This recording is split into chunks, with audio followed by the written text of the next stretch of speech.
Here we go. It's the What It Takes Radio Company and interesting ideas today. And it's Tuesday, and we're in the impact zone, and we have a very interesting question.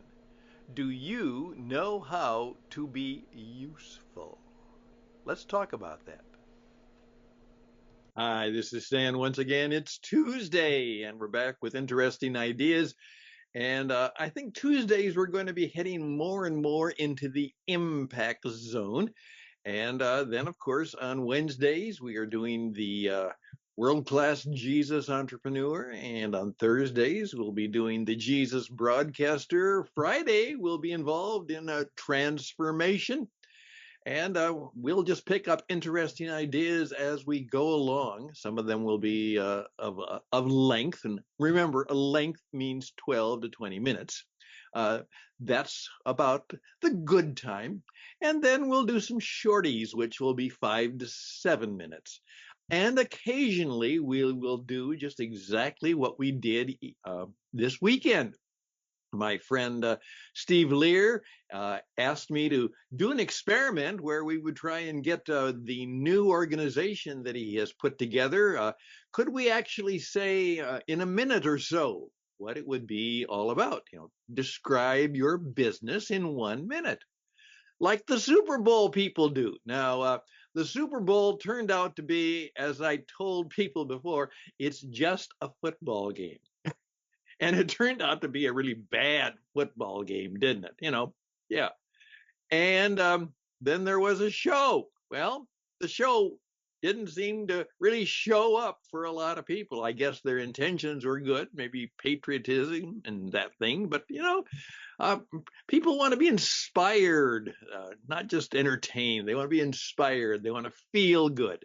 And that's a perfect place to do it. So Super Bowl 59 didn't quite make it in terms of great events. Well, that's the way things go. As I said, remember, it was just a football game. And no real damage is done. No lives were lost. No animals were hurt, as far as we know. And I guess a lot of people made a lot of money. And I guess probably an equal amount lost a lot of money. But on we go. And now this is Tuesday. And I wanted to, again, bring forward the fact that we are building organizations that we wish to pass on to others. And so I have talked to a number of younger men and women, and of course, that could be a lot of people at my age and stage, as I'm in the burning bush era of my life. And one of them is we have developed what we call an impact program. Just like we say, interesting ideas, it's about good ideas, because good ideas will give you what? They'll make you more interesting. Also, it'll give you a little more insight into how the world works. That'll give you a little more influence that you can establish in the world, which means you can have greater impact. Because remember, impact drives income. Impact drives income. If you want good things to come to you, you must make a difference.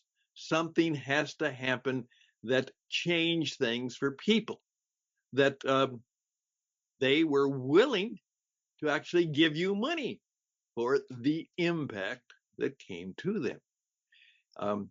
So interesting ideas, greater insight as to how the world works, greater influence because you know how the world works and how to make things happen, market yourself, and make a difference. And that will lead to impact right there, right in the middle of the target, impact. And that will help us have good income. And remember, that doesn't mean necessarily money. It can, and in many cases, it's necessary and helpful, but it means good things can come into your life. Relationships, friendships, good things, blessings. Yeah, good things. Well, what I wanted to do today on this impact is to have a little bit of fun with something that happened in my life a bit ago, and it comes right up to the man of the moment. A number of years ago, my wonderful daughter Megan, who made the decision that she wanted to become a writer, and I remember that she said, "Dad," after she graduated from the university, she said, I said, "Well, what are your plans now?" She said, "Well, I'm going to New York City." I said, "Really?" Now, we lived in Minnesota at the time. She said, "I want to be a writer. I want to work in the publishing industry. And if you can make it in New York, you can make it anywhere." So off she went, and she's lived most of her adult life in New York City, um, working for some big organizations, some great organizations, but she's also been very much of an entrepreneur. Um, she knows what it's like to make some good money, and she knows what it's like to have no money. But what she did a number of years ago, based on her experience, is she wrote a book. And I happen to have a copy of it here. Here it goes. Um, How to be useful. Now, it's a great book. Unfortunately, the people who marketed it, this is a boring, terrible cover. Um, they let her keep the title, How to Be Useful. But everything else, it was marketed very poorly. But it still did quite well. But even though it's many years ago now, it's still quite useful on how to be useful.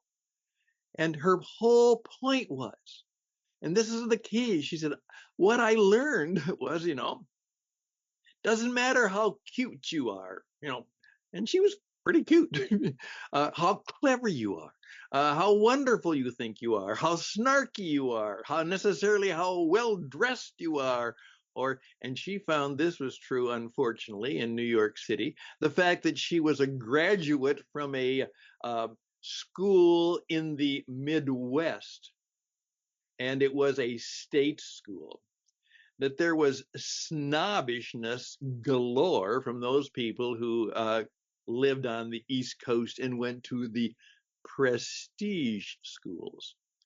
And even though, as she said, a lot of them, they were just very ordinary folks at that. But it was not fair because they were oftentimes given the advantage over those people who came from the Midwest or the state schools. Yeah, but she made it. She made it happen. So I just encourage you to understand what she discovered. It's how useful are you? How useful are you? That will be one of the key elements to your success. Are you useful? That key, almost ordinary word, useful. Well, as I've said to her, I talked to her and I said, we really ought to update that book. And she said, "Dad, I've moved on with that, but if you want to work with it, maybe you can do something like that." And I said, "Well, I really want to encourage other people to do that kind of work. How to be useful. That would be a great podcast. Usefulness, Useful Inc. We're going to teach you how to be useful, because when you think about it, that really did become the key. Now, how do I know? Well, there's a gentleman who has been quite useful. His name is Elon Musk. Yeah, obviously. Uh, a guy from rather ordinary beginnings in South Africa. Now, he had exceptionally talented parents, but uh, he knows what it's like to be beat up and bullied and everything else. But most of it, most of the world knows the rest of the story. Well, the other day I heard him in an interview where he was being interviewed as to, kind of the keys to his success. And there are a lot of things you could say about what he did, and you know, is he the richest man in the world? Uh, Probably, or obviously very close. And Here's what he said. He said, well, what I did is I just started looking for ways where I could be useful or that my company could be useful. No, PayPal. That was useful. The technology wasn't that extraordinary, but the idea was incredibly useful. Uh, People are interested in space, and the government is terribly inefficient, which is true. That's what we're discovering now. Lots of wasted money. And he said, well, I could be more useful in putting up satellites and doing things like that than perhaps the government. And it goes on and on and on. So I'm just about done on this Tuesday, but I do want you to understand that that is a good question.